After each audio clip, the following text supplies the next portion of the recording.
Et salut à tous les amis, c'est Kaikit. On se retrouve aujourd'hui pour cette 7ème et donc dernière semaine de la phase régulière de la Hades Draft League saison 4.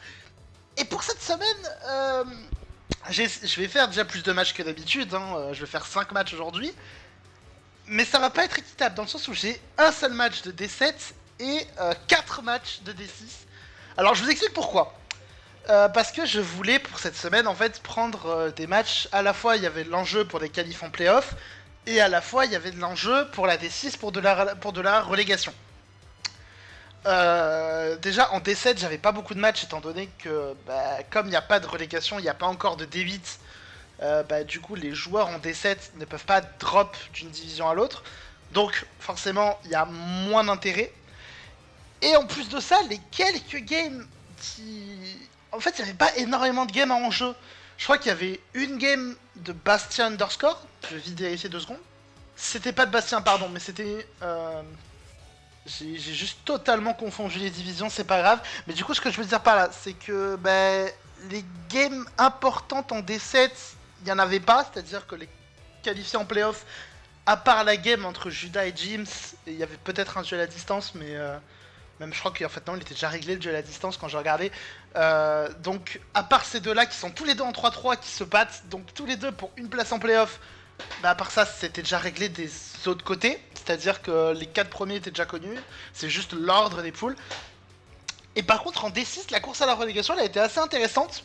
Parce que genre il y avait 18 personnes qui pouvaient drop à peu près. Alors c'est pour ça que là voilà j'ai Itavi qui est en...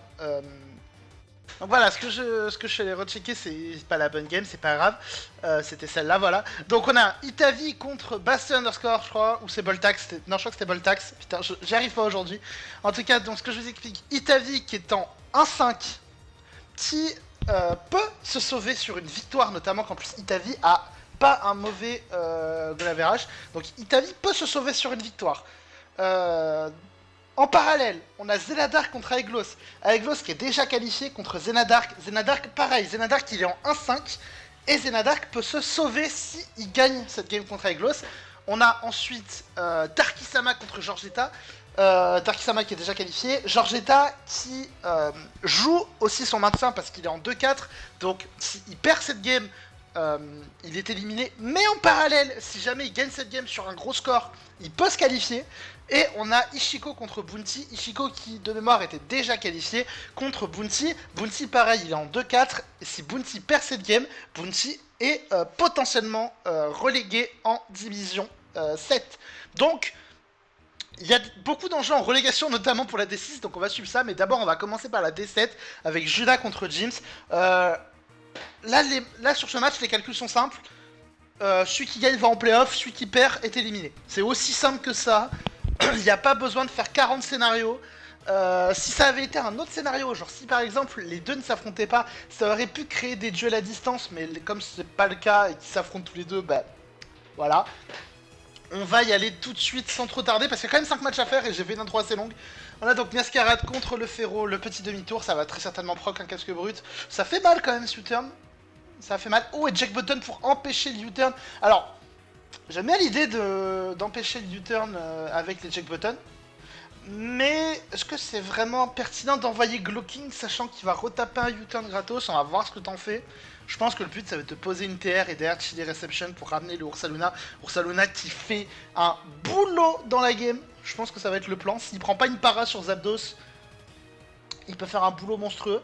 Mais je suis quand même pas trop fan de l'idée, surtout que Miascarade il peut potentiellement te taunt, à part si t'avais peut-être l'herbe mentale. En tout cas, ça va ramener le P2, ça va bien ramener l'Ursana, ça va taper... Ok, pour l'instant, ça TP Zapdos, c'est un peu ce que j'avais dit. Et donc, la flemme norme qui s'est activée, la façade qui va prendre un kill. Oh, ça prend pas le kill, 90%, Hurricane qui fait 40%, bah ouais. Ouais, Judas un peu en PLS face à cette Trick Room. Il s'est pas trop préparé au corps de TR, et là, maintenant, faut tanker. En tout cas, ça va ramener le Glocking. Laser Glace qui va faire 15%, ça va faire 0 dégâts. Ça va taper téléport sur une autre pose de TR, hein, bah ouais, voilà. Ça va reposer à terre. Après là, faut pas laisser le Ursaluna venir gratuitement sur le terrain. Le Zygarde est plus lent. Enfin, oui, sub, ça va taper sub. Pardon, c'est vrai que Reception, c'est pas une pré négative, pardon. Ok, le knock-off. Oula, j'aime pas ce knock-off. Surtout derrière, ça fait coin. Oh, aïe aïe. Oh là là, j'aime pas ça. Oh, j'aime pas ça. Body press qui va péter le clone. Je suis assez étonné que ça pète le clone. J'aurais bien vu un nouveau clonage de la part de Judas, mais ouais. Oh, le toxique qui rate en plus. Oh, c'est terrible. Oh, oh c'est terrible. Après, le sabotage de départ, je n'ai pas. Mais ça va clean là pour Judas. Body press qui casse pas le clone. Là, ouais, tu peux juste pas mettre tes coils. Mais c'est. Comment il va s'en sortir là? En vrai, s'il a extreme speed, il a quoi? Il a subcoil, extreme speed 1000 arrows, ça doit faire le kill. Hein. Aïe aïe aïe. Et le nouveau coil qui part. Body press, ça vient enfin péter le clone. Judas va pouvoir juste reposer un clone gratuitement. Ah, le miss toxique est catastrophique pour James. Hein, ça le met vraiment une situation délicate. Coil encore, ça c'est vraiment juste pour flex. Là, il va falloir commencer à taper, je pense. Hein, voilà, 1000 Arrow qui va prendre le kill en plus avec un crit. Bon, là, comme ça, au moins, voilà, c'est réglé. Il y a quand même Mimiki. Est-ce que Mimiki a un carton rouge? Ce serait bien, ça permettrait que la game continue. Non, Mimiki va juste poser la tricro, mais ça va taper. Oh, le Destiny Bond qui va prendre le kill. Aïe, aïe, aïe, aïe, aïe, aïe, aïe. Aïe, aïe, aïe. Terrible côté Judas. Après, alors, je vais être honnête. C'est pas un mauvais... Enfin, c'est un mauvais play, oui, mais ce que je veux dire par là, c'est que... Judas s'est pressé un poil. C'est-à-dire que... là, je pense que dans sa tête, Judas est en mode c'est bon, j'ai gagné, réglé, au revoir. Avec les types spectres, si vous êtes certain d'avoir gagné, si vous avez moyen de faire un play qui vous permet juste de checker ce petit move qu'est Destiny Bond, vous le faites. Après ça, voilà, ça c'est manque d'expérience, donc forcément ça a pas trop... Ça connaît pas encore énormément le format, mais ce que je veux dire par là, c'est que... Juste là, tu vois, un petit coil dans le vent, ça aurait permis justement de... Surtout qu'en plus tu tapes, tu sais qu'il a pas le carton rouge du coup, parce que sinon ça aurait pris le carton rouge. Donc juste un petit coup, tu fais un petit coil, tu fais un petit sub, juste pour checker le Destiny Bond. Et après tu sais que... Voilà, tu sais qu'au bout d'un moment, tu devrais t'en tirer sur le long terme. Donc ouais, c'est un peu dommage du coup du côté de Judas, qui avait un sweep gratuit et qui maintenant se retrouve face à Ursaluna à nouveau. En tout cas voilà, les façades, hein, ouais, façades, ça envoie juste des grosses mandales, ça réfléchit pas trop, ça va ramener le Galam sur la fin de la TR. Non, c'est pas la fin de la TR, attendez. Ça sac le Galam, j'aime pas le sac Galam, je vais être honnête, je n'aime pas le sac Galam. Parce que de toute façon, ta Wincon, là, de toute façon, ta Wincon, ça va être Miascarade, ouais, ça va être Primarina. Mais en tout cas, ouais, j'aime pas trop le sac Galam. Est-ce qu'il fallait peut-être pas garder le Galam? Je sais pas. En tout cas, ça va taper flip turn. Ça va ramener le Miascarade. Mais de toute manière, bah là, le Cinderace va gagner tout seul. Hein.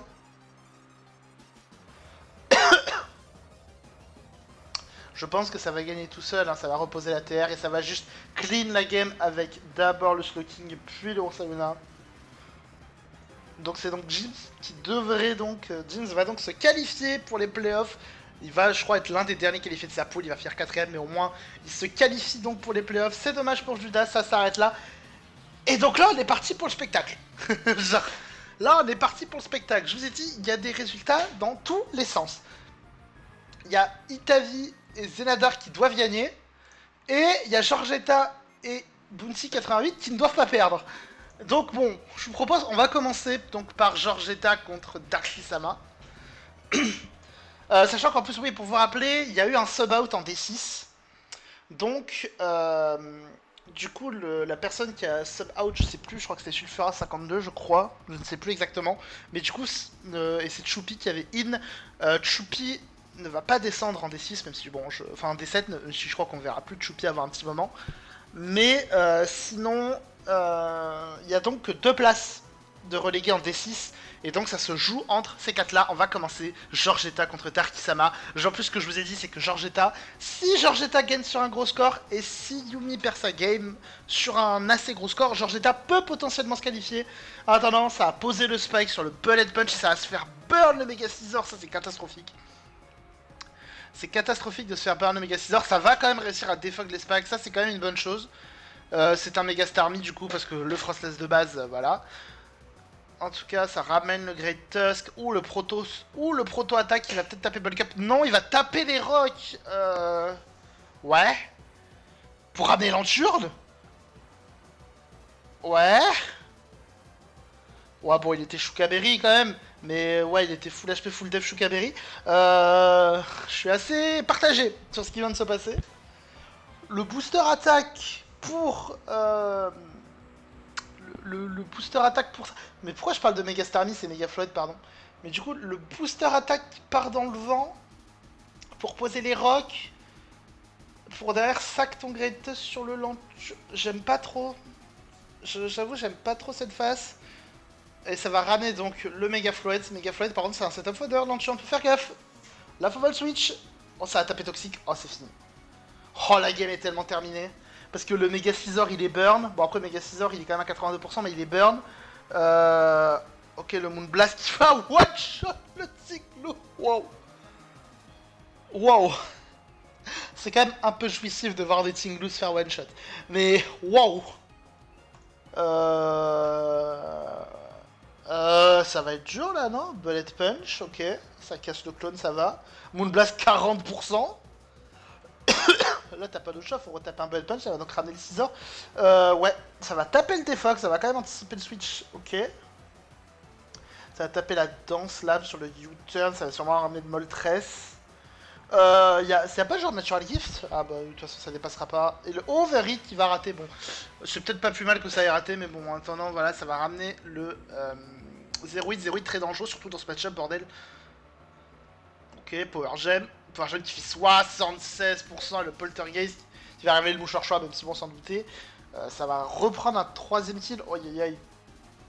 Oh aïe aïe, c'est dur. Le Scizor méga, ça va hop, ça va ramener son propre Scizor, t'es obligé de taper des Bullet Punch. En fait, c'est l'un des problèmes qui est assez classique. Enfin, classique, non, peut-être pas, je vais peut-être pas le dire comme ça. Attendez, quand même, le Flame Body. Il était bon choix, Smoltress, ok. Ok, sympa. Le Scorching Sand, ça va anticiper le 0-8, mais sauf que là, Darkisama, il a plus besoin d'anticiper. Darkisama n'a plus besoin d'anticiper, là, on va être honnête, ça va ramener les Scizor.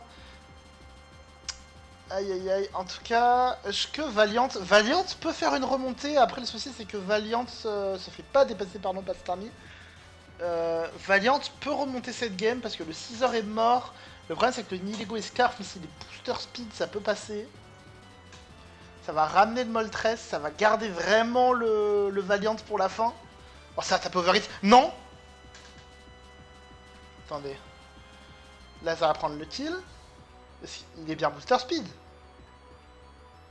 Il est pas booster speed. Et ça va donc perdre. C'est terrible pour Georgetta. En fait, j'ai l'impression que c'est un peu inhérent à Georgetta. Au départ, tu te dis, vas-y, il fait un bon début de game et tout. Et après, il se relâche complètement et il laisse son adversaire jouer. Je sais pas comment faire dire ça, mais genre, c'est vraiment l'impression que il était chill, Georgetta. C'est-à-dire, genre, il se fait burn son Scizor alors que son Scizor est genre hyper important dans la game. Il perd le Tinglu un peu pour rien, sachant que t'as 3 switch à Moonblast. On se comprend. Vous voyez ce que je veux dire quand je dis on a 3 switch à Moonblast. J'imagine que le plan c'était Whirlwind. Surtout qu'en plus, oui, bon, en plus le Moltres c'était Scarf, mais j'imagine que le plan du coup c'était Whirlwind, mais du coup tu perds ton.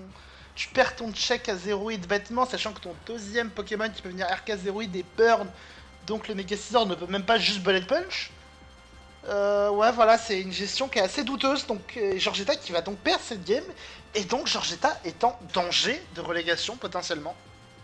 Donc, on verra plus tard si Itavi et Zenadark ont gagné leur game. Mais en attendant, on va donc passer à la game entre Bounty88 et Ishiko. Comme je vous ai dit, Bounty est en 2-4. Ishiko, je crois qu'Ishiko est en 3-4, est en 3-3, pardon. Donc je crois qu'Ishiko peut encore jouer des playoffs, ou alors ne peut plus jouer des playoffs, je sais plus exactement, mais en tout cas c'était surtout le maintien en D6 qui m'intéressait. Bounty est en 2-4, Bounty, si Bounty perd, Bounty peut être dans le sale drap, donc attention à ça. On va voir tout de suite ce que ça donne, en tout cas c'est une raid contre... c'est une raid contre quand même Claude Cyr plus qu'Eldeo. À voir comment ça gère, ça va ramener le Lydiancy, ça va taper Protect pour checker le move, ça va taper Earthquake normal. Et ça va ramener le D-Knight sur le Earthquake qui va rester donc dans le vent. Ça va taper Rapid Spin pour booster sa vitesse. Ça va taper... Ouh, le clonage. Alors peut-être. Le Ice Spinner qui va juste péter le clone. T'as quoi pour le péter là? Dragon Dance? Non. Non, voilà. Ça va ramener ce que je veux dire. J'ai l'impression que Bounty était un peu en PLS sur l'Iron Trade. Ishiko qui a pas voulu prendre le risque d'une Shuka, donc ça, ok. Le chercher le Scold qui va faire quand même pas mal de dégâts, mine de rien. Contre Ren, il y a un truc qui est bien, c'est l'utility Umbrella, ça peut vous aider potentiellement. En tout cas, ça ramène le Cloud Seer sur le encore qui du coup ne fonctionnera pas. Psycho, ça a Psycho Polydod, waouh. Comme quoi on en apprend tous les jours, hein. Bon, là, ça va poser un pic toxique. J'aime pas trop ce pic toxique parce que voilà, justement, ça fait des. Ça fait un overquill. Après, là, s'il y a un séisme qui part, je suis d'accord. Mais sinon, je suis pas trop d'accord. Enfin, le play des deux, je suis en mode. Waouh, attendez.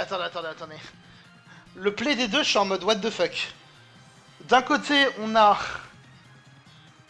Donc, bon, tu te prends un psycho. C'était un crit, 28% sur un crit. Donc, tu poses un pic toxique.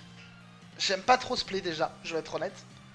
Ensuite, tu peux, pour moi, taper... Tant pis, tu vois. Bon, j'aurais préféré des spikes ou des PDR plutôt que ce pic toxique.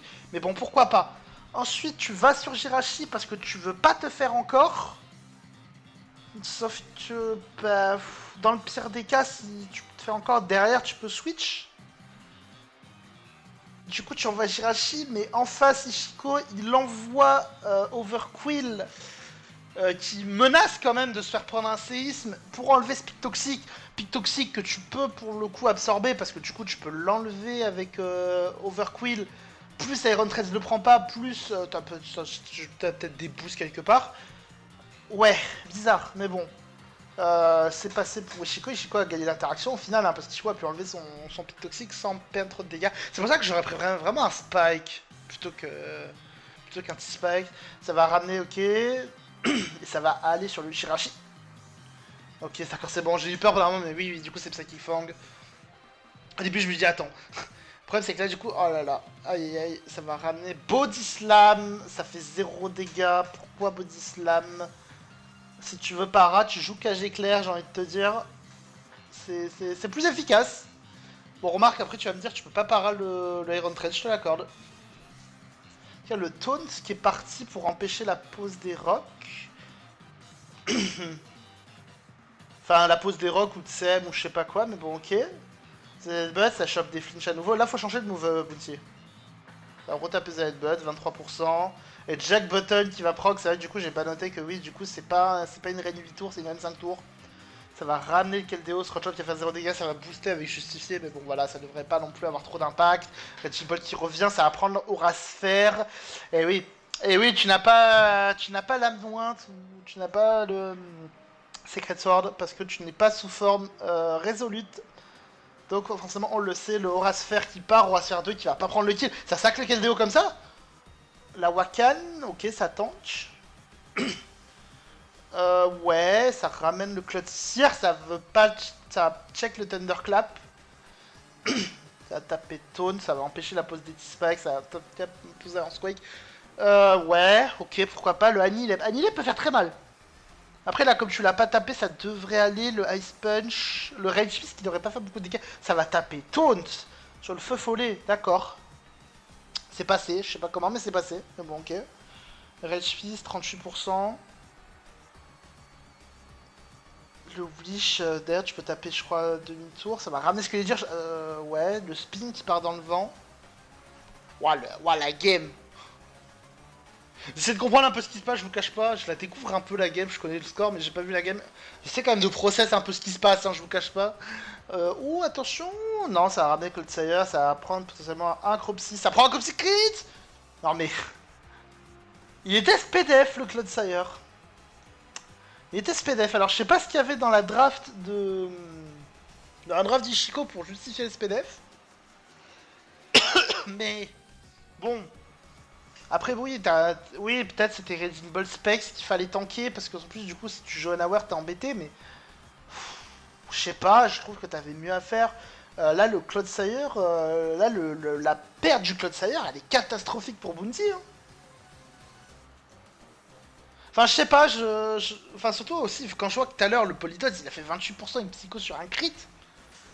Est-ce que c'était pas mieux juste de jouer Def et pas SPDF? Je sais pas, en tout cas, Vakuumov, tu vas pas prendre le kill forcément. Ah, et là, le problème, c'est que là, le Barraskouda, bah ouais, tu le gères pas, hein.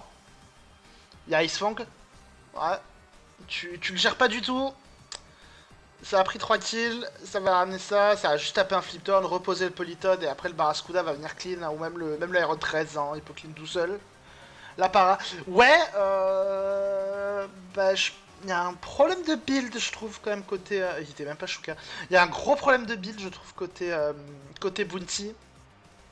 Comment ça, il a dépassé? Genre. Là, le Jancy Mega, s'il avait tapé un Rock Polish, peut-être j'aurais pu y croire. Ça avait tapé un Rock Polish, mais bon, il a pas tapé Rock Polish. Donc, Barraskouda va juste clean la game. Ça peut peut-être tanker avec le boost de def ou pas? Alors, le flip turn, ça tank le flip turn, ok, ça, c'est juste ça qu'un mon, hein, voilà, Diamond Storm qui va faire 0.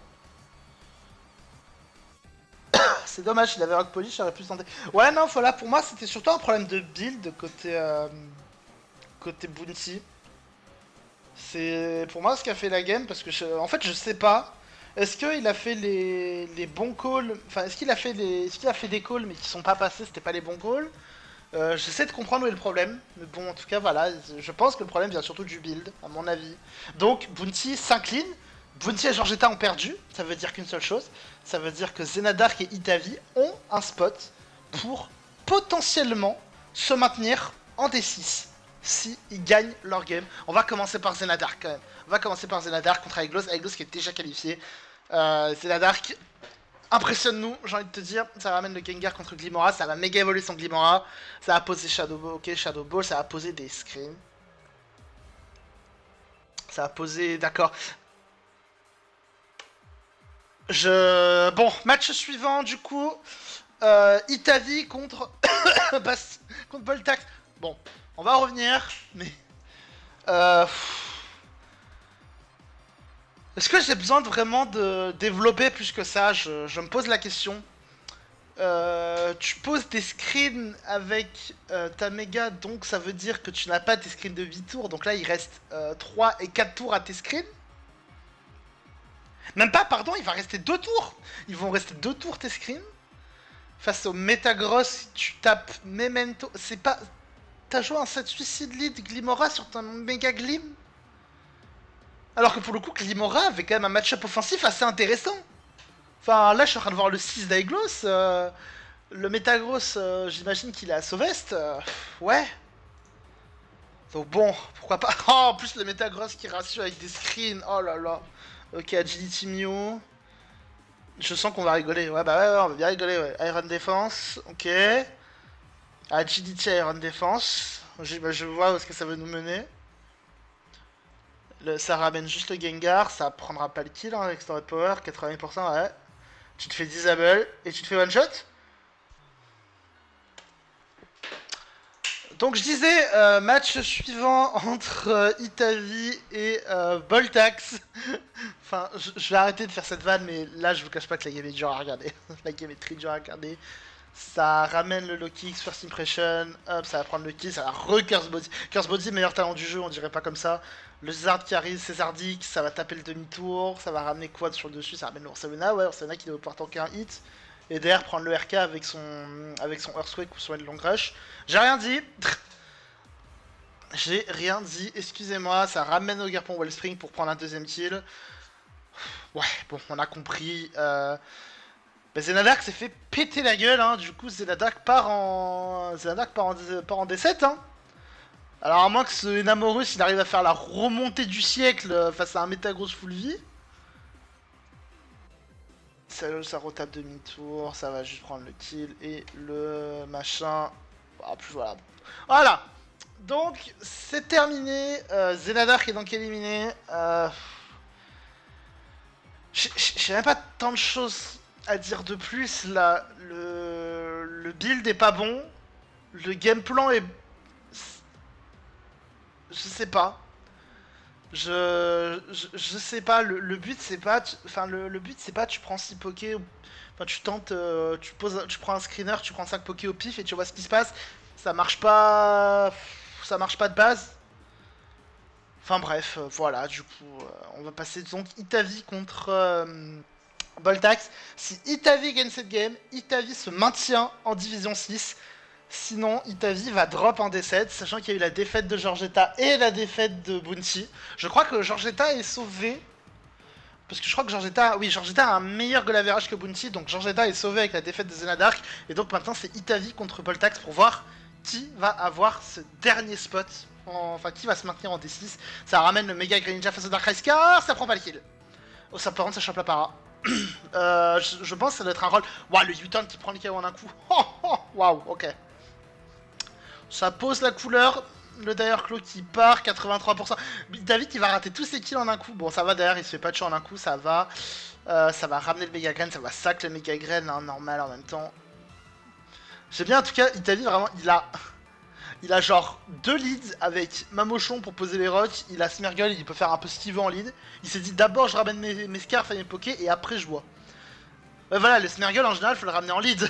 Oh, il était même pas sage. Je sais pas quel était le plan, mais bon voilà, en tout cas ça ramène le Mamochon. Le Trailblaze, oh alors peut-être, ça peut être assez gaulerie. Selon le moveset, ça peut être assez gaulerie. Trailblaze Ice Shard.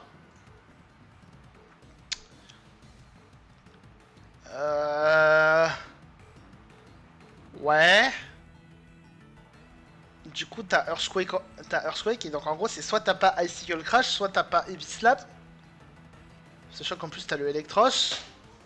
D'accord, ça ramène le Mimikyu. T'as Earthquake, donc t'as pas Heavy Slam. Pour prendre le KO sur ce Mimikyu, tu vas le faire burn. Non, carton rouge, le Mens, ça va taper très les... Non mais, il faut qu'ils arrêtent de se ratio les uns les autres. Hein. Ah, le Mens défensif. Attends, c'est un Lefto... Non, pardon, il a un Lefto Moxie, tête de fer, ça va prendre l'utile. Eh ben... Boltax qui est devenu Itavi pendant une demi-seconde. Ok, le Zicard qui revient, ça va taper extrême vitesse, il y a l'air d'être bande au choix quand même. Hein. Enfin, remarque, bande au choix, on l'a juste vu one-shot à Smeargle. En tout cas, ça va ramener le Tapoulélé, ça va Moonblast 2%. Non mais, il faut arrêter. Oh, par contre, ça prend le kill là avec... Non, il est scarf. Bon. Génial. Ça ramène le Celebi qui va juste prendre 50%. Ouais, voilà. Leaf Blade qui va faire 87%. Et le Moonblast qui prend pas le kill, il a pas le roll. Oh, terrible. Il a pas le roll et le CVB. Et en plus, oui, du coup, tu te fais ratio par ton propre terrain psy. Mais pourquoi? Mais...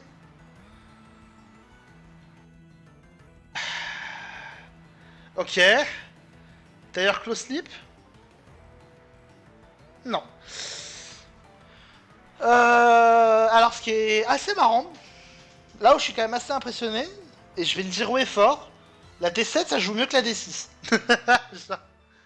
ça build mieux en tout cas en D7 plutôt qu'en D6, j'ai l'impression. Bon, on a quand même vu des dingueries en D7, je vous l'accorde. Mais ouais. Genre. Je sais pas. Tu te fais ratio par ton propre terrain psy. Est-ce que c'était pas mieux de tenter plutôt, je sais pas moi, tu ramènes Stizzler et tu tentes avec Mamochon après? Enfin, et tu tentes avec genre des Skull Crash Flinch, je pense, je me dis, est-ce que c'était pas le meilleur plan? Plutôt que de tenter Dire Claw, surtout comme t'as aucune info sur le Electros à tout moment, il est juste Cover Claw et c'est fini. Je sais pas, mais en tout cas, donc c'est donc une défaite d'Itavi. Itavi qui va donc aller en division 7 pour la saison prochaine. C'était particulier. Cette course au playoff a été... Enfin, cette course au playoff. Pardon. Cette course à la relégation était assez particulière parce qu'au final, tout le monde a perdu. Donc, c'était marrant en tout cas à suivre. On va s'arrêter là pour cette semaine, pour cette vidéo. On se retrouvera donc la semaine prochaine pour les quarts de finale de la HDL saison 4 en division 6, en division 7. Je ferai sûrement pas les 8 quarts de finale, j'en ferai 4 ou 5 je pense, on verra en fonction des games. En tout cas, on va s'arrêter là. Si ça vous a plu, likez, commentez comme d'habitude. C'était Kaikit. Ciao tout le monde.